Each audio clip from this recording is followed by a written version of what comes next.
Terus dari persenjataan juga orang ini adalah banyak didapatkan di dari Papua, ya Papua Nugini mungkin ya, karena orang ini berbatasan dengan Papua Nugini, terus orang ini berbatasan dengan Australia, terus orang ini juga kebanyakan senjata juga senjata rampasan ya. Keberanian orang ini untuk menembak tentara juga semakin kuat ya. Belakangan ini kan banyak terjadi penembakan-penembakan yang terjadi adalah satu dua anggota TNI atau Polri ya yang meninggal ya, yang di Papua ini adalah ditembak oleh OPM. Yang kebanyakan ditembak adalah diambil senjatanya. Ada beberapa senjata yang berhasil diambil oleh OPM untuk dibawa lari. Kalau di masa Agam dulu itu menjadi bonus ya, tapi orang ini dari segi persenjataannya sudah kuat juga. Jadi kalau bisa menembak tentara, dapat senjata itu menjadi bonus bagi orang ini, tapi tidak semata-mata menembak tentara untuk mendapatkan tentara atau polisi untuk mendapatkan senjata. Ya, lebih orang ini menembaknya adalah untuk membunuh saja.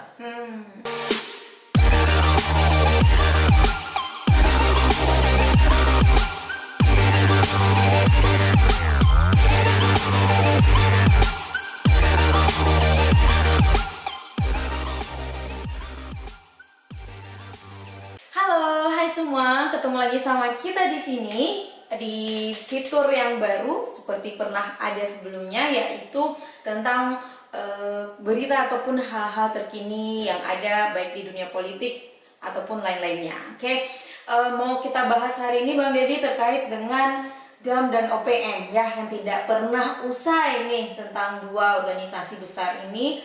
Mungkin Bang Deddy bisa pembukaan tentang GAM dan OPM itu sendiri apa sih? Kalau kita melihat atau membandingkan GAM dan OPM ini, ya jelas mempunyai karakteristik yang berbeda ya antara GAM dan OPM ya.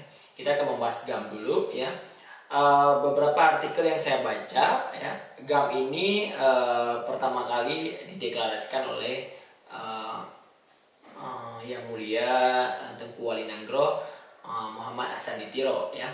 Beliau mendeklarasikan berlatar belakangnya adalah kesenjangan sosial ya, baik dari ekonomi maupun dari lain-lain antara Aceh dan Indonesia ya. Bergerak daripada itu makanya terjadilah pemberontakan ya.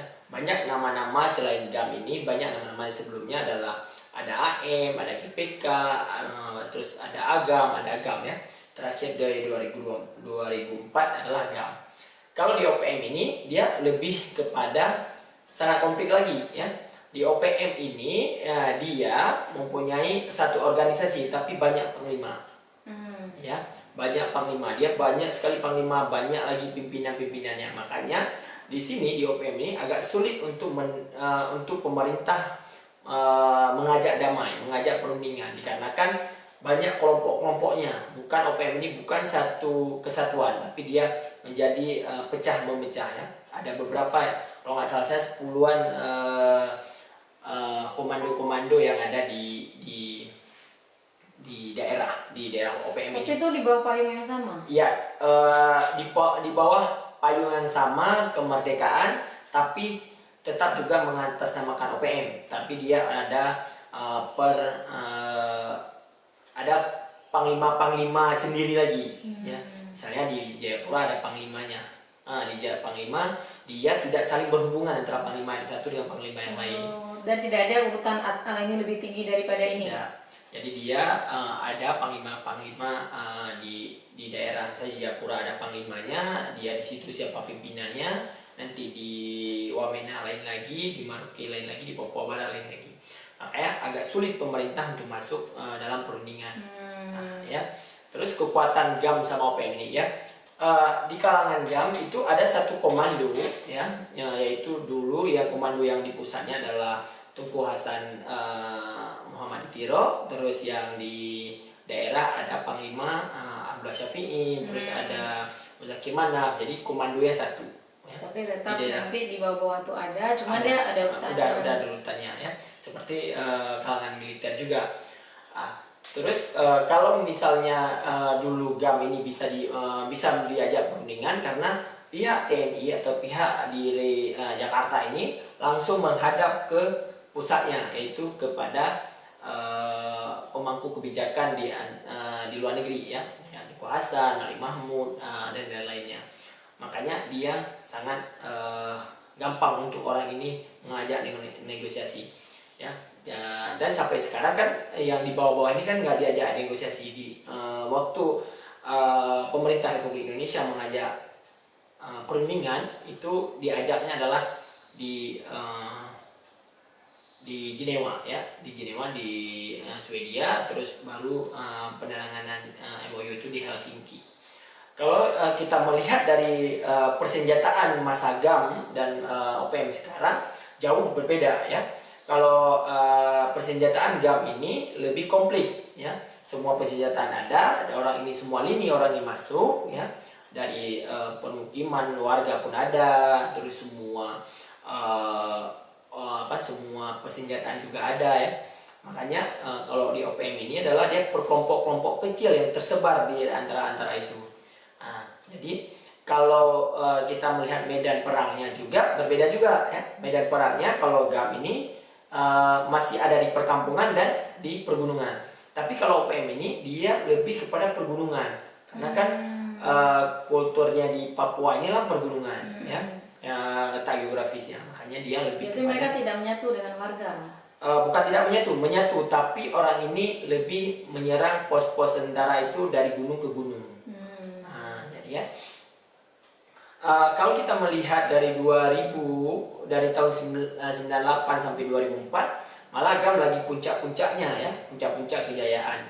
Kita melihat begini, puncak-puncak di mana beberapa fasilitas-fasilitas yang tidak jalan ya, seperti sekolah yang tidak jalan, pengadilan yang tidak jalan ya, terus pernah pemilu yang tidak jalan di Aceh. Makanya begitu 2098 sampai 2000, terus dukungan masyarakat juga sangat kuat waktu itu ya. Saya merasakan bahwa GAM ini sudah di puncak-puncaknya ya. Begitu di 2004 kita terjadilah tsunami ya. Di Aceh. Makanya sepertinya ada beberapa pengamat mengatakan itu adalah mencuci darah orang Aceh, bahwa harus damai ya. Makanya lebih pada perdamaian itu sendiri sesudah tsunami ya. Terus kita bisa melihat juga beberapa pengamat mengatakan bahwa GAM ini lebih gampang untuk diajak runding dikarenakan kekompakan GAM ini sangat kental ya. Komando dia sangat kental. Apa yang dikatakan di puncak pasti yang di bawah akan menurutinya. Kalau berbeda dengan OPM puncaknya tidak ada ya, tapi dia bawahannya yang banyak. Terus dari persenjataan juga orang ini adalah banyak didapatkan di dari Papua ya, Papua Nugini mungkin ya, karena orang ini berbatasan dengan Papua Nugini, terus orang ini berbatasan dengan Australia, terus orang ini juga kebanyakan senjata juga senjata rampasan ya. Keberanian orang ini untuk menembak tentara juga semakin kuat ya. Belakangan ini kan banyak terjadi penembakan yang terjadi adalah satu dua anggota TNI atau Polri ya yang meninggal ya, yang di Papua ini adalah ditembak oleh OPM. Yang kebanyakan ditembak adalah diambil senjatanya. Ada beberapa senjata yang berhasil diambil oleh OPM untuk dibawa lari. Kalau di masa GAM dulu itu menjadi bonus ya. Tapi orang ini dari segi persenjataannya sudah kuat juga. Jadi kalau bisa menembak tentara, dapat senjata itu menjadi bonus bagi orang ini, tapi tidak semerta-merta menembak tentara untuk mendapatkan tentara atau tentara atau polisi untuk mendapatkan senjata. Lebih orang ini menembaknya adalah untuk membunuh saja. Berarti kalau misal kita lihat ke depan nih, dengan kekuatan yang sudah ada ini, kemungkinan nggak sih Papua ini bisa dikuasai oleh PM? Papua ini bisa dikuasai oleh PM, tapi distrik-distrik tertentu ya. Misalnya orang ini kan banyak pergunungan, otomatis satu kecamatan itu di kecamatannya pasti enggak, ya, tapi di lingkaran kecamatannya. Karena orang ini tidak bersatunya antara satu OPM dengan OPM lain, ya, satu komando dengan komando yang lain. Makanya kita bisa melihat dari beberapa berita pasti akan dikatakan bahwa OPM pimpinan A, anggota OPM pimpinan A atau anggota OPM pimpinan B yang tewas ditembak oleh TNI atau ditangkap. Nah, begitu dia orang ini menyebutkannya, berarti bahwa orang ini bahwa di OPM itu banyak panglima-panglimanya, banyak pimpinan-pimpinannya, dan pimpinan satu sama yang dua itu tidak saling berhubungan. Kalau kita lihat di Aceh, ex-GAM ini sendiri bisa terjun ke dunia politik. Kalau OPM sendiri, menurut Bang Deddy, dia bakal masuk juga nggak sih ke perpolitikan? Di Papua masih berlaku sampai sekarang OPM. Tapi kalau di Aceh sudah perdamaian. Biarpun di dalam perdamaian Aceh, dari perdamaian MOU Helsinki itu tidak disebutkan secara spesifik, ya. Seperti yang saya baca-baca juga, tidak disebutkan secara spesifik bahwa GAM itu dibubarkan. Ya, masih beranggapan bahwa GAM itu tidak dibubarkan. Kalau OPM, ya, kalau OPM ini memang sampai sekarang belum ada resolusi perdamaian. Yang pertama, belum ada resolusi konflik. Yang kedua, masih berlanjut, ya, di Papua ini masih berlanjut OPM ini, ya. Dan tahun 2021 dan ini masuk 2022 lagi panas-panasnya di Papua, ya. Banyak tentara yang dikirim maupun dari Aceh juga banyak yang dikirim. Kemarin yang meninggal juga ada beberapa yang dari Aceh, ada polisi dan tentara, ya. Kalau di Aceh sudah ada perdamaian MOU Helsinki tadi. Amanah MOU Helsinki itu ada fasilitas itu partai politik. Jadi ex-GAM juga membuat partai politik, yaitu Partai Aceh. Ya, ada partai-partai yang berafiliasi dengan kombatan GAM. Tetapi kalau di Papua tidak ada. Karena kenapa? Di Papua ini belum terjadi perdamaian. Jadi tujuan mereka pure ataupun betul-betul hanya ingin terpisah aja dari Indonesia, ya, gitu. Jadi tidak ada upaya untuk mereka menjadi pemimpin ini nantinya atau apa gitu, enggak, ya? Untuk sementara enggak. Enggak, untuk sementara dikarenakan tidak ada perdamaian, makanya orang ini tidak ada rule atau apa namanya, tidak ada metode membuat Papua ini bagaimana. Nah, kalau kita kan udah punya nih MOU Helsinki, kalau orang ini nggak ada MOU apapun, jadi orang ini tidak ada pegangan apapun, ya. Ya. Yang saya tahu kalau Aceh itu bisa dibilang hampir berbaur lah dengan masyarakat, dengan ex-GAM, ya, GAM dulunya gitu, bukan GAM yang sekarang, atau bahkan sekarang kita nggak tahu lagi karena nggak berbentuk dalam organisasi. Tapi kalau di Papua sendiri sebenarnya support dari masyarakat di situ seperti apa, dukungan? Kita melihat di beberapa artikel yang dikeluarkan oleh baik dari media massa di Papua maupun secara nasional, ya, kita melihat kekuatan GAM ini, kekuatan OPM ini kan di lingkungan tersendiri, ya. Kita melihat dari video-video yang beredar bahwa ada juga dukungan dari masyarakat, ya. Karena OPM ini terjadi dikarenakan orang ini tidak merasa bagian dari NKRI. Beda dengan Aceh, ya. Beda dengan Aceh tujuannya. Orang ini tidak merasa bagian daripada NKRI setelah merdeka dulu. Ya. Merdeka dulu datang Soeharto untuk perebutan Irian Jaya. Ya. Irian Jaya menjadi bagian daripada Indonesia. Ya. Makanya orang ini mempertahankan bahwa Indonesia menjajah Papua. Orang Papua ini masih menganggap bahwa dijajah oleh Papua, oleh Indonesia, karena kan orang ini tidak sama, ya, tidak menganggap bahwa bagian daripada Indonesia. Makanya orang ini menganggap bahwa orang ini adalah rasnya Mikronesia, ya. Makanya di sidang PBB beberapa kali ada Vanuatu, ada Namru itu sangat gencar mengatakan bahwa harus merdeka Papua dikarenakan orang ini nenek moyang, ya. Ada juga beberapa di kalangan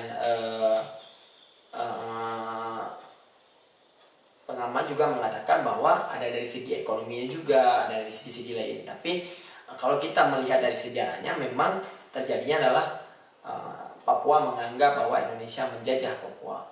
Sama seperti Timor Leste ya, terjadi di Papua dan Timor Leste itu hampir sama. Di Timor Leste menganggap bahwa orang ini sudah merdeka pertama dari Portugis, dari Portugal, terus Indonesia masuk menjadi bagian dari Indonesia, tapi orang ini berontak lagi, makanya orang ini mengatakan dalam sejarahnya adalah 2 kali kemerdekaan, dari Republik Portugis, terus dari Republik Indonesia, hampir sama.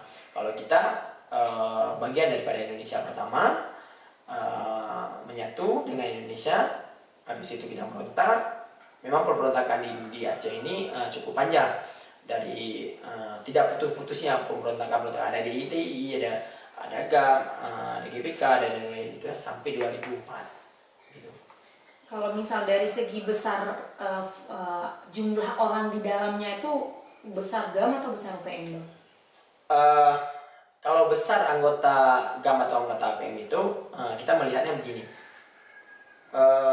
GAM ini terstruktur, ya, terstruktur organisasinya dari tingkat pusat, daerah, tingkat pusat, tingkat Aceh, ya, ada Panglima, terus ada Panglima Sago, ada Panglima, sampai Panglima paling bawah.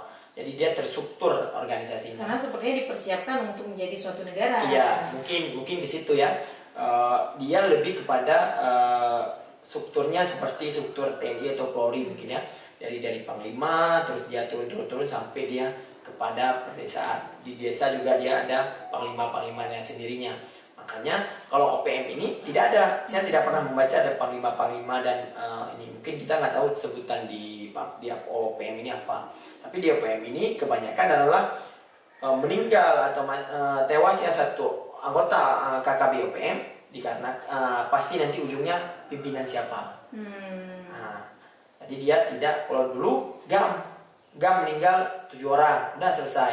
Tapi kalau KKB ini atau OPM ini, OPM dari mana? OPM pimpinan siapa yang meninggal, anggota OPM pimpinan Marius misalnya atau siapa namanya, pasti ke situ ditariknya. Kalau Bang Deddy lihat sendiri nih sebelum kita tutup ya teman-teman, masa depan OPM akan seperti apa? Mungkin prediksinya. Kalau prediksi saya ya, seperti saya melihat beberapa artikel, prediksinya adalah akan berlanjut terus-terusan begini, adem meletus kalau tidak ada resolusi konflik yang memadai yang berpihakan pada tanah Papua. Tapi kita melihat juga mungkin intelijen daripada pemerintah Indonesia juga akan melihat potensi-potensi apa yang akan bisa diajak komunikasi ya. Kalau kita melihat komunikasi antara Papua dengan Jakarta ini agak sedikit susahnya adalah OPM ini terbagi beberapa kelompok. Jadi benar-benar harus dijadwalkan, beda-beda ketemunya, pimpinannya beda-beda. Kalau sejauh ini komunikasi itu sebenarnya sudah jalan, nggak jalan ya? Komunikasi mungkin akan ada dibangun ya. Komunikasi pasti dibangun terus antara satu dengan 2 orang kelompok. Tapi kan itu tidak memadai ya, karena orang ini banyaknya kelompok. Jadi lebih kepada bagaimana cara pemerintah saja untuk mendekatkan lagi kembali dan merangkulkan kembali Papua, warga Papua ini untuk bisa sejahtera ya. Karena hasil bumi Papua juga melimpah ya, seperti Freeport dan lain-lain. Mungkin dari situ. Dan yang harus dirangkul tuh bukan satu ya teman-teman, tadi seperti bilang, bukan dirangkul hanya kelompok OPM yang ini aja, tapi ada beberapa kelompok OPM yang harus dirangkul.